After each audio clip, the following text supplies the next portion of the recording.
सरपंच संतोष देशमुख हत्या प्रकरणातील तिन्ही आरोपींना 14 दिवसांची सीआयडी कोठडी। मुख्य आरोपी सुदर्शन घुले, सुधीर सांगळेच्या पुण्यातनं आवळल्या होत्या मुसक्या।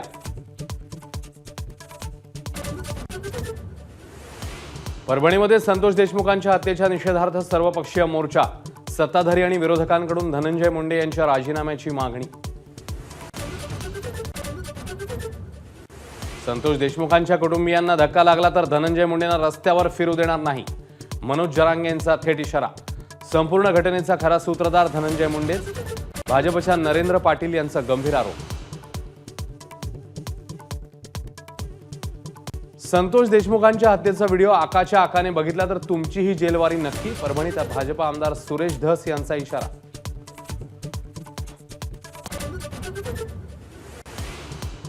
पराभवाबाबत नाराज होतो, नाराज आहे, भावना उद्धव ठाकरेंपर्यंत पोहोचवल्या। राजन साळवींची मातोश्री वारीनंतर प्रतिक्रिया।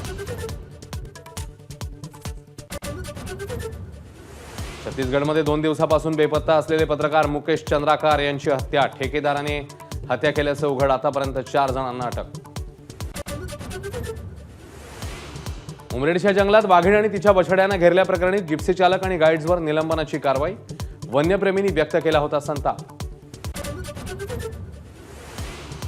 अयोध्येनंतर आता ऑस्ट्रेलियाच्या पर्थमध्ये उभारणार भव्य राम मंदिर। तब्बल 150 एकर जागेवर 721 फूट उंचीचं जगातलं सर्वात मोठं राम मंदिर असणार।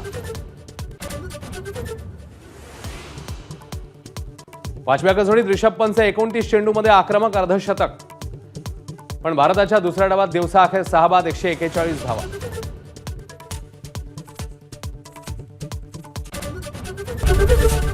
एबीपी माझा, उघडा डोळे बघा नीट।